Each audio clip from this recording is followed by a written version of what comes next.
like a butterfly. Call of Duty Modern Warfare Part 2. The good old days back when Call of Duty had balls and wasn't shoving garbage slop down our throats. I've been here for 22-ish hours now, and yeah, it's been crazy. What's up, players? Modern Warfare 2, the 2009 version, not the reboot, has to be one of the greatest COD releases to ever bless our lives, despite the mass controversy surrounding the game at the time back in 2009. The controversial new video game is called Modern Warfare 2, and it is flying off the shelves, but is this fantasy game just a little too real? As much as I love the multiplayer, the campaign is where I really fell in love with the game. The music, the characters, the story. Oh my god, the story, man. So as per usual, I'm gonna badly explain the campaign, make some terrible jokes here and there, and try to make a decent video out of it.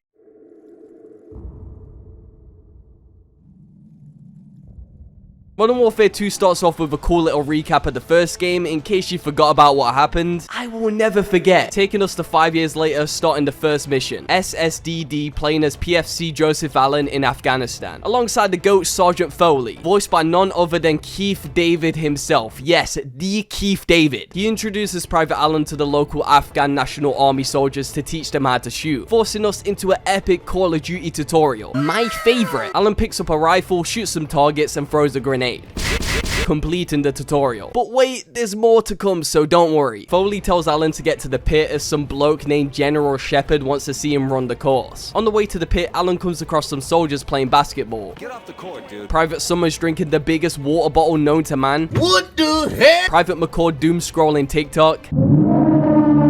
Private Slayback munching down on some Chucky Wucky.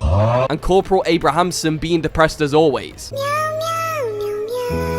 Welcome to the army. Finally at the pit, Allen meets up with a dude called Dunn and he runs down what's going on, asking him to grab a pistol. Allen picks up a shiny Desert Eagle, learning how to switch weapons like we totally don't already know how to do that, and he picks up a new rifle, starting the pit. So yeah, this is pretty much an assault course, just like the beginning of the last game. You know, the one where I completely lost my mind trying to beat the high score? Yeah, that one. But this time, after about 47.5 attempts, I actually got the best score, giving me an epic little Steam achievement for the collection. You made that course, you bitch. You will not survive. Yeah, no, I'll be sticking to regular, thank you very much. After completing the course, Dunn instructs Allen to regroup with the rest of the squad, and it turns out that BCT-1, which is a random friendly unit, are stranded in an OPFOR occupied town, starting the next mission, where Private Allen wakes up in a daze after his vehicle was taken out by an RPG on the way to the town. Get out, Private Allen! Rangers lead the way! Move! Okay, damn, you didn't have to push me. Allen fights off a bunch of incoming OPFOR soldiers using the noob tube, whilst the friendlies try to lay down the bridge layer. A bunch of shooting later, Allen hops on a turret, standing by for a classic act of explosive chaos. Or in simple words, an airstrike. I'ma post this shit on TikTok. After the airstrike, the squad roll out through rubble and smoke, scanning the area for hostiles. Eventually, they come across a couple local roadmen eyeballing them. Whose end are you coming to now, fam? They get ambushed and are forced to mow down every last OPFOR soldier in sight whilst trying to get the hell out of there. Oh yeah, and Curb Stomper got curb stomped. Rest in peace, Curb Stomper. After some turret shooting, Allen gets knocked off the turret, and the squad are forced to get to cover in a nearby building. Sergeant Foley orders everyone to secure the top floor, so they do just that, taking out a couple of goons and heading inside a nearby school. I honestly don't know what the obsession with schools in military shooters are, but it seems every single game I make a video on has at least one school involved in the campaign. I mean, it's kinda weird. Anyways, they take out a ton of OPFOR soldiers in the school, securing it and heading outside, where they take out the remaining baddies trying to run away. A bit overkill. Finally meeting up with General Shepard. You'll be taking orders from me from now on. Turns out Allen did such a good job that he got added to Shepard's special team called Task Force 141, taking us to the next mission, Cliffhanger in Kazakhstan, playing as Task Force 141's greatest member, Roach, chilling next to a lovable Scotsman with a mohawk, smoking a spliff, or better known as Soap. Yeah, it turns out Soap survived the ending of COD 4, whoopee-doo. Cliffhanger has to be one of my favorite COD missions to ever exist. Like, I seriously love this mission, and I don't know why. Maybe it's the nostalgia, or maybe, just maybe, they actually used to make good, memorable COD campaigns. Soap starts climbing up the mountain, Follow me. and Roach follows, using the immersive controls of left mouse and right mouse to climb, eventually getting to the top and watching Soap be an absolute maniac. I'll see you on the far side.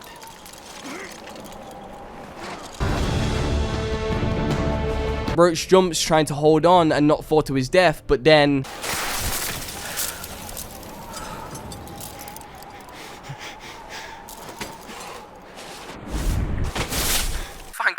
for Soap. Roach climbs up, regrouping with Soap. Finally, no more mountain climbing for the rest of my life. Soap orders Roach to check his heartbeat sensor, which is a cool little attachment that shows surrounding enemies in the area. One of the coolest attachments to come out of the Call of Duty franchise, hands down. After learning what a heartbeat sensor is, Soap and Roach come across two unsuspecting enemies and take them out nice and quietly. And after doing the same thing for the second time in a row, Soap splits up with Roach to provide overwatch from a ridge, whilst Roach heads inside the enemy base. After taking out an enemy taking a nap, he uses the blizzard to his advantage and steals his way to the... For fuck's sake, man! After taking out a couple of soldiers, Roach arrives at the fueling station and plants some C4 just in case things go south. He then makes his way to the satellite, catching up with Mr. Mohawk. No, I slapped your mum's ass on the way over. The duo head inside the building and Soap does some stealth killing of his own. Roach heads upstairs and grabs the American ACS module, but unfortunately things have went south. Some bloke named Major Petrov or something has Soap at gunpoint, so Roach has no choice but to go to plan B, distracting the poor soldiers and taking them all out. So now the duo have to escape, fighting their way out of the hangar and through the base till they do a nice little slide down a hill and hold off the incoming Spetsnaz troops, till some snowmobile enemies spawn in and the duo take them out, giving them access to a snowmobile each to get the hell out of there. Roach hops on the snowmobile, starting one of the coolest sections in this entire game, where we drive a snowmobile while shooting a goddamn G16 and avoiding enemy choppers. Screw you, Soap! Eventually the duo get to a jump. Will they make it or will they die? Find out in the next episode. Of course they make it. It's Call of Duty. Finally arriving at the extraction chopper, ending the mission. Going back to Alan. He's assigned by Shepard to be undercover as an ultra-nationalist going by the name of Alexei Borodin, alongside the big bad guy of the Modern Warfare franchise, Vladimir Makarov, putting him right in the heart of the chaos. Fun fact about this mission, you can actually skip this mission entirely, as it is one of the most controversial levels in video game history, and you will see why. By the way, if you're easily offended, just skip this part of the video. Cheers. No Russian. At the Zakhaev International Airport in Moscow, Russia. Remember, no Russian. They all walk out of the elevator and... starting an all-out massacre in the airport. After tons of civilian killing and reading... Hey Makarov, have you read What to See in England yet? They head outside and take out a bunch of incoming police officers, finally get into a room where a getaway ambulance is waiting for him. Makarov hops in and... That was no message. This is a message.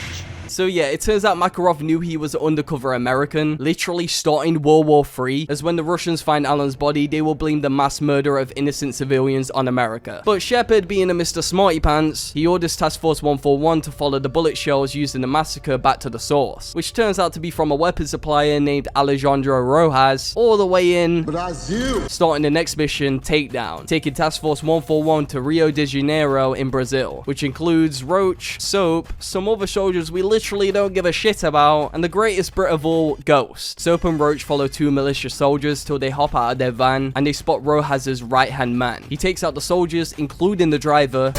Rest in peace. So Soap and Roach chase after him, meeting up with Ghost and finally catching up to the slimy bastard. Soap orders Roach to go and check out the favela for any signs of Rojas, whilst him and Ghost have some fun with good old whatever his name is. He's definitely gonna die. Roach heads to the favela alongside two randoms that are literally gonna die in about 2 minutes time. Random guy number 1 fires some warning shots to scare away the civvies, but it alerts the nearby militia, and they're forced to take out the enemies whilst pushing forward. Now that Roach is alone, Soap contacts him telling that they've got Rojas' location and that he's headed west along the upper levels of the favela. So Roach heads there as fast as he can, taking out a dog along the way. I must have killed an important family member of the local dog community because out of nowhere, I get absolutely shreked by a dog.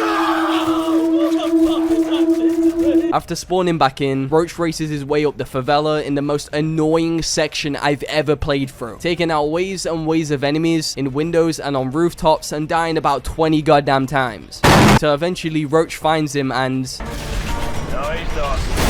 That's gonna hurt in the morning. So now they've secured Rojas, Ghost contacts command for extraction but gets no answer. Come on, got their head up their ass. We're on our own. completely unaware that there's a war raging in America right as he speaks. Using a duplicate of the ACS module the Brits secured back in Kazakhstan, the Russians started a surprise invasion on the US as revenge for the deaths of the civilians at the airport, taking us to the next mission, Wolverines, playing as Private James Ramirez. In northeastern Virginia in the USA, baby, Ramirez chills in a Humvee with a picture of somebody's wife for some reason, some candy and minty fresh cho. I have no idea what the hell that is. Out of nowhere, a random BTR spawns in and fires on Ramirez and his squad, forcing them to escape into someone's backyard. Let me in! I just want to say the soundtrack for this mission is absolutely phenomenal. It genuinely brings a tear to my eye. After running through various backyards, the squad get to a street where they met with the BTR once again, and Foley orders Ramirez to pop a smoke grenade. Throw a smoke grenade on that BTR! So he does just that, and they use the smoke as cover heading into the alley. Ramirez takes out a couple enemy soldiers and finds one of the greatest fruits in COD history, the watermelon. Nice, the watermelon. Ramirez follows Sergeant Foley till they get to Nate's restaurant, where Foley contacts Private Wells asking about the HVI called Raptor, who is essentially a high-level US government official that they're protecting. Apparently he's safe in the meat locker within the restaurant despite being unconscious. So Foley orders Ramirez to head to the roof to grab some supplies and defend the incoming Russian soldiers. And after about 20 minutes of shooting action, two BTRs start heading in from the north and an enemy UAV operator starts firing missiles on their location. So Foley orders Ramirez to go to the diner and steal the Predator drone control rig. After some intense sprinting, Ramirez arrives at the diner, takes out a couple of goons and picks up the Predator drone and sends those BTRs back to the lobby. Boom, boom. So with that out of the way, luckily, nobody died in the explosion, but they have no choice but to move Raptor to another meat locker in Burgertown, the happiest fast food restaurant on earth. So Ramirez runs over and takes out every single enemy chilling in Burgertown and heads to the roof to protect Sergeant Foley whilst he transfers Raptor to Burgertown. After successfully protecting the boys, enemies start converging in from all angles, so Ramirez puts the Predator drone to use and blows up every last one of them. But unfortunately, some enemy choppers spawn in, so Ramirez has no choice but to run all the way back to the diner to pick up a sexy stinger and send those fuckers back to hell. Bye bye. After some more unaliving, Ramirez regroups with the squad at the convoy and they head out to Arcadia to save and evacuate some local civilians, taking us back to the Brits in Brazil. Turns out Rojas only gave them one piece of info, which was the person who Makarov hates the most is locked up in the Gulag. And since nobody is coming to help them because it's World War III right now, obviously, Soap calls in an old friend, Nikolai, the Russian beast. Starting the next mission, the Hornet's Nest. Roach and the rest of Task Force 141 fight their way through waves and waves of enemy soldiers, but Roach, being the absolute bad man he is, uses one of the most OP weapons in the entire campaign, absolutely destroying everyone in his path. Till eventually they get to a football pitch where they meet up with Nikolai, but unfortunately he can't land due to the area being too hot, so the squad are forced to head to another LZ for extraction. They climb up a wall and run across some rooftops in the most badass way possible till they jump and...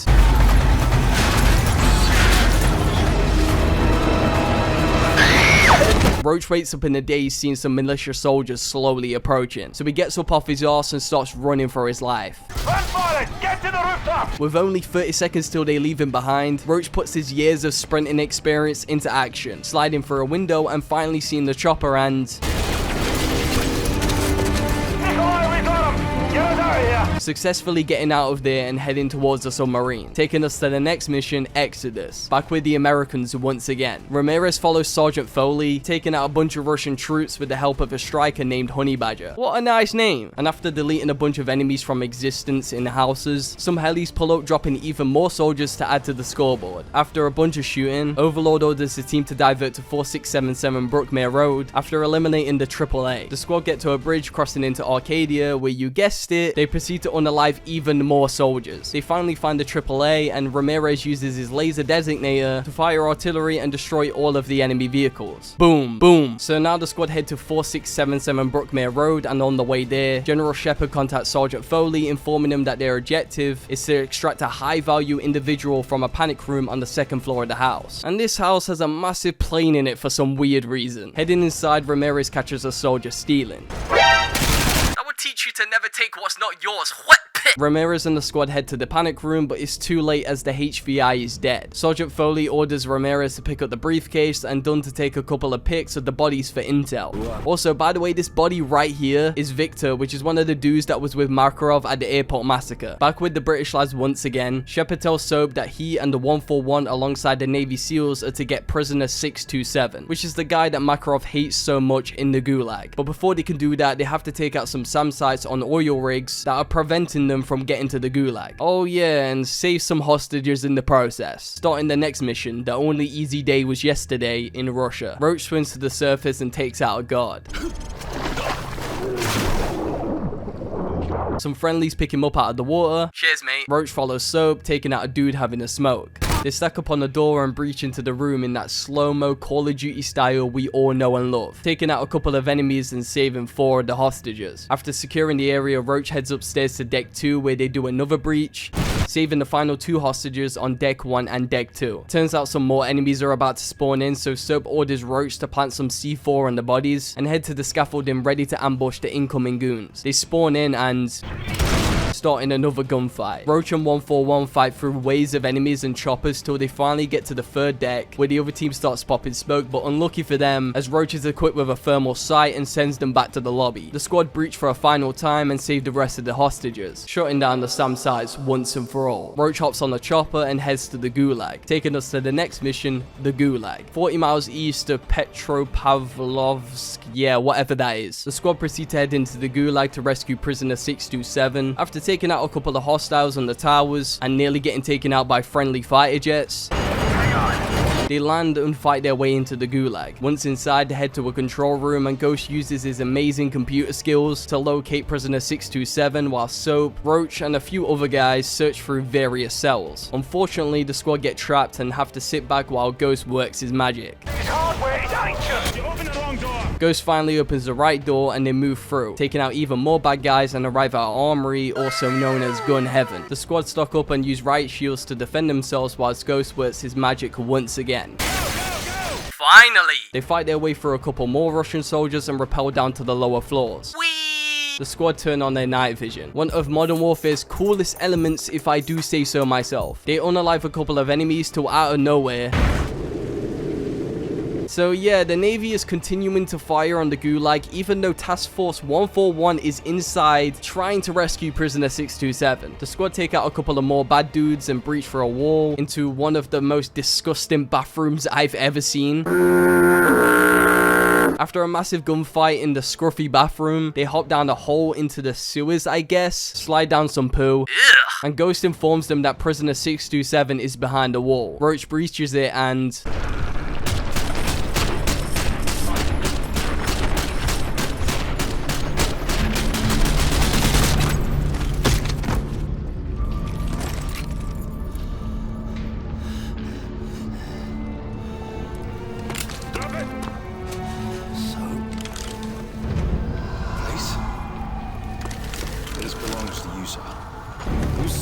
yeah, so turns out prisoner 627 is Captain Price himself. He didn't die back in COD 4, he just got thrown in the Gulag instead. I mean, it's better than dying, to be honest. Oh yeah, and did you notice Soap passing in the same pistol he slid to him at the end of COD 4? It's such a cool detail, man. Soap, Roach, Price, and Worm run for their lives to escape as the Navy continue firing on the Gulag, but the exit collapses and they're forced to find another exit. Unfortunately, they get to a dead end, and Roach gets knocked out. Roach is dead!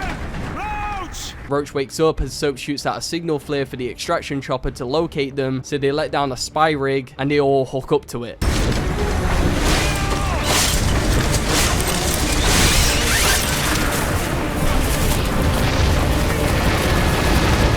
Finally escaping the Gulag. Back with the American boys, Ramirez walks for a bunker, witnessing a bunch of injured soldiers hiding out from the war raging above. He meets up with Foley and Dunn and they head outside, starting the next mission of their own accord in Washington, D.C., USA. After following Sergeant Foley with one of the coolest soundtracks I've ever heard in the background, they cover behind a wall, till Foley orders them to move up and head inside the Department of Commerce, where they take out a bunch of enemies and make their way to the 5th floor to secure the enemy's crow's nest. And after coming across one of my favorite cliches in gaming and the best drinks in the Call of Duty universe, Blob, Pew Pew, Blurp, Fab Soda, and Guzzle, the squad get to the second floor where they take out some more Russian soldiers, climb up some more, and come across a SAM site, so they take them out. Boom. They unalive some more soldiers, and finally get to the enemy's crow nest. Considering the squad are chilling with a bunch of enemy weapons, they use it to their advantage, and Ramirez snipes a bunch of enemies on the evac site. Unfortunately, some Russian goons start spawning in, so Ramirez hops off the sniper and defends the crow nest. Overlord tells the squad to clear out as there's some more enemies on their way, but Sergeant Foley has other plans and orders Ramirez to take out as many enemy vehicles as he can with a javelin.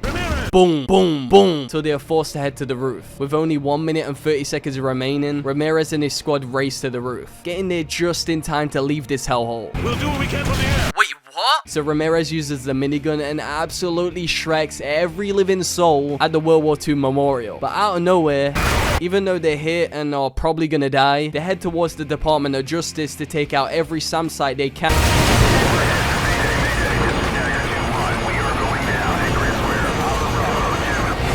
Maybe I'm a pussy, but I would have left a while ago. Ramirez wakes up in a daze and looks at his hands. Ugh. Private Wade hands him a rifle and... with only a couple of the bullets in the mag, Ramirez takes out a few incoming soldiers but runs out of bullets. Now with one final mag, Ramirez takes out a few more soldiers, but it isn't enough. Don't get shot. No more ammo. They are completely fucked. Taking us to the next mission, Contingency, with the British lads once again in Russia, following Price's plan to end the war in the US. To get to a submarine at the Raibachi naval base, I cannot read. Price meets up with Roach and they head to regroup with the rest of Task Force 141 in an epic stealth snow mission. A convoy starts rolling in, so Price and Roach get into cover, letting them pass. The duo take out 2 unsuspecting guards and move up.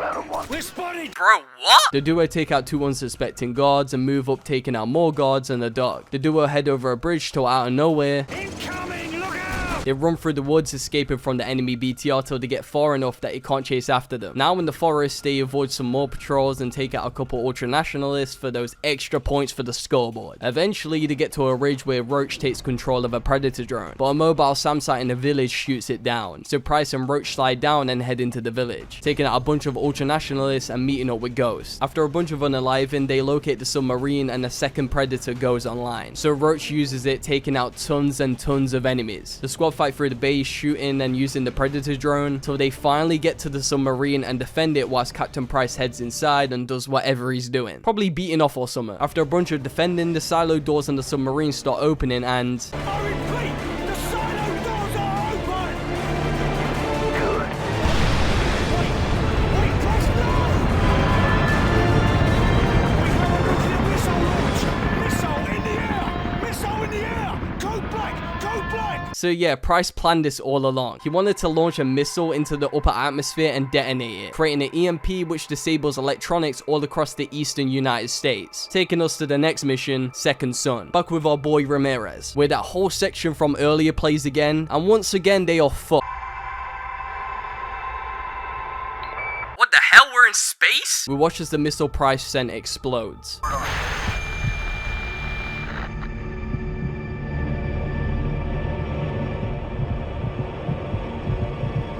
Switching back to Ramirez once again. Helicopters start crashing down and Private Sandler helps Ramirez out of the crashed chopper. The squad start running to get off the street to find shelter, whilst tons of choppers fall out of the sky.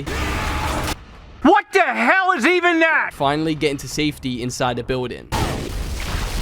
Sergeant Foley heads outside to check if the coast is clear. It's over. Because of the EMP, everyone's red dot sights are out, and Sergeant Foley orders Dunn to take point whilst they try and regroup with whoever else is left. A random soldier starts running towards the squad and Dunn yells. Turns out it's a runner and he doesn't remember the countersign. The proper response is Texas, soldier. It's pretty much something the army used to identify friendlies. The more you know. The runner tells the squad that Colonel Marshall is assembling a task force at Whiskey Hotel and that they need to keep heading north. So the squad continue on and head inside the building and get to a door where... Rest in peace, Bob. The squad eliminate a bunch of enemies and some officers and head outside into the freezing rain. Man, we gotta go up there. Foley orders Dunn to check some bodies for vitals, but they're very, very dead. Eventually, they come across a BTR with some enemies on top trying to free their fellow comrades. So Ramirez takes them out, leaving the trapped Russian soldiers to suffocate or whatever. Further down, the squad notice more soldiers, but Foley is unsure if they're friendlies, so he throws a flare and shouts, and of course, it turns out that they're bad guys, so the squad put them down. They head into a building, find the president's bunker, which is the real deal, and head inside, taking us straight to the next mission, Whiskey Hotel. The squad meet up with Colonel Marshall, and he explains the Russian troops are chilling in the White House, so they have to retake it in order to contact Central Command. So Ramirez and his squad head out, fighting their way through tons and tons of enemies, till they get inside the Oval Office, and Dunn notices a speaker. Sarge, are you reading this? That's where we gotta go! Now get the door! So pretty much with no communication from American forces, Central Commanders assume that the city is taken over by the Russian soldiers and are preparing to blow up the city. So with no time left to spare, the squad fight through waves and waves of ultranationalists, getting to the roof and popping the flares just in time, stopping the jets from firing on the city. Thank God. When we go into Moscow, not soon enough, man. I know we're gonna burn it down when we get there. When the time's right, Corporal. When the time's right. Now focusing on the real threat, Makarov. Shepard splits Task Force 141 into two teams to hit both of the last known safe havens for Makarov at the exact same time. Soap and Price at the Boneyard in Afghanistan, and Ghost and Roach at the safe house in the Caucasus Mountains, starting the next mission, Loose Ends, at the Georgian-Russian border. Ghost and Roach head down a mountain till out of nowhere,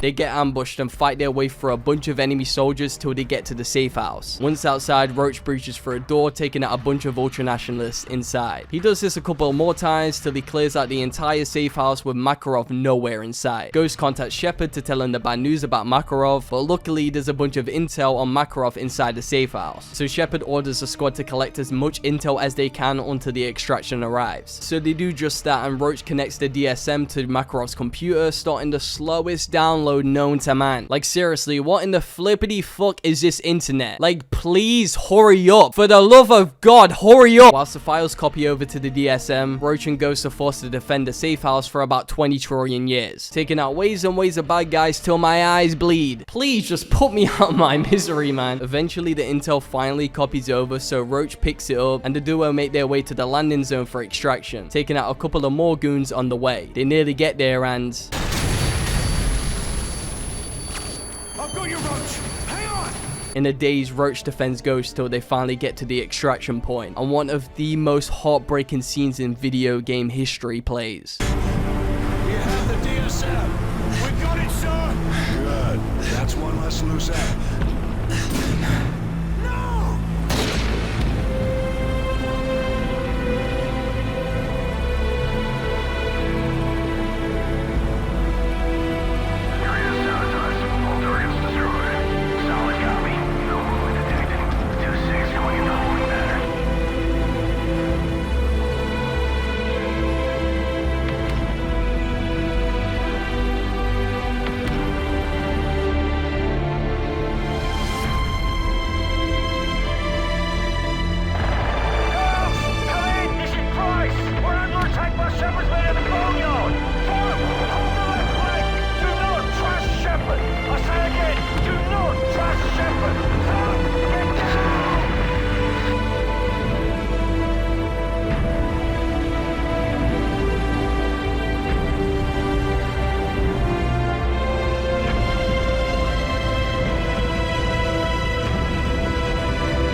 When I played this game back in 2009, it broke me. I was 7 years old, man, and it still hurts to this day. You're probably wondering, why the hell did Shepard betray Task Force 141? Pretty much the intel on the DSM shows his involvement with the airport massacre, which will ruin his reputation, and he actually wanted World War III to start, so he could be a war hero and save America from the ultranationalists, tying up all loose ends as he says. Taking us to the next mission, the enemy of my enemy, playing as Captain Soap McTavish himself, in the Boneyard. Soap fights his way way through both Shepard's and Makarov's men to get to the rally point, and on the way, Price contacts Nikolai for extraction. I am on the way! Some more shooting action later. Price also contacts Makarov himself, asking for Shepard's location so he can take him out, which he agrees to and explains that Shepard is using Site Hotel Bravo. You know where it is. I'll see you now. Looking forward to it. Give my regards to Sakayev if you get there first. After a ton of running and shooting, Soap finally gets to a car, regrouping with Price and a random guy called Rook. Rook drives to Nikolai's plane whilst Price and Soap shoot incoming enemy soldiers till they get to the runway, and Soap, being the bad man he is, takes the wheel with one hand and drives into Nikolai's plane, safely escaping the boneyard, starting the next mission, just like old times, at Site Hotel Bravo in Afghanistan. Soap follows Price and snipes a couple of Shadow Company soldiers, then they slide down, taking out some more soldiers and get to a railing, where they hook up and do some epic rappelling down the mountain and perform a nice little stealth kill. Yeah, you're not waking up from that. The duo head inside the cave, Soap takes out a guard, and they head further into the cave and sneak through. They take out 2 more guards, and head up some stairs where Price shows off.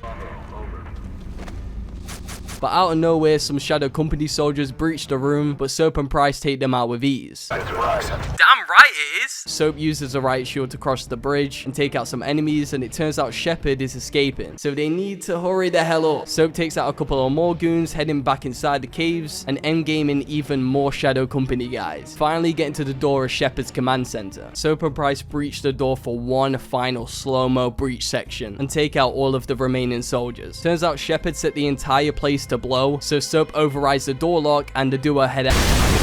Soap wakes up in the daze and hears Shepard order an artillery strike on his position in an attempt to take out Price and Soap, literally killing his own soldiers. Absolute psychopath. Soap and Price unalive a couple more soldiers and head for some Zodiacs, starting the final mission, Endgame. Price and Soap hop on the Zodiac and chase after Shepard in one of the coolest last missions that I've ever played, driving the boat and shooting incoming enemies with a mini Uzi. What is not to love? After hours of chasing, Shepard gets picked up in a helicopter, so in a last ditch effort, Soap keeps the boat steady whilst Price lines up his shot and...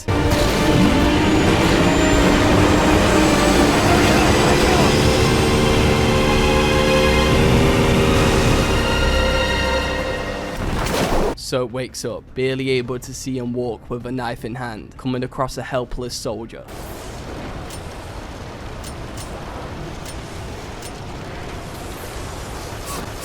Soap sees Shepard walk out of the wreckage, so he chases after him. He sees him chilling by a car and...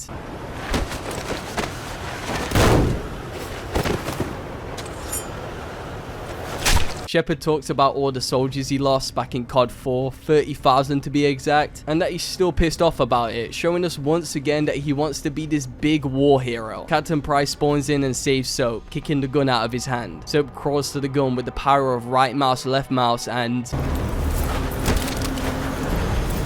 In the days, Soap watches as Price and Shepard fight to the death, with Price clearly losing, so with no choice left, Soap proceeds to try and take the knife out of his chest. All my years of beating my 2-inch wee-wee has led up to this moment. Spamming the F key, he takes it out and...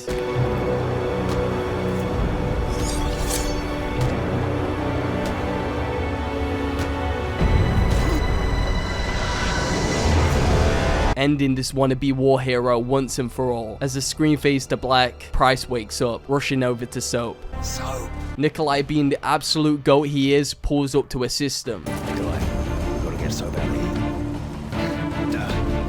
I know a place. Credits roll. What a game, man! The nostalgia is literally coursing through my veins right now as I'm saying this. Oh yeah, and there's a cool museum level where you can see different scenes from the campaign with all of the characters. Wait, what does this button do?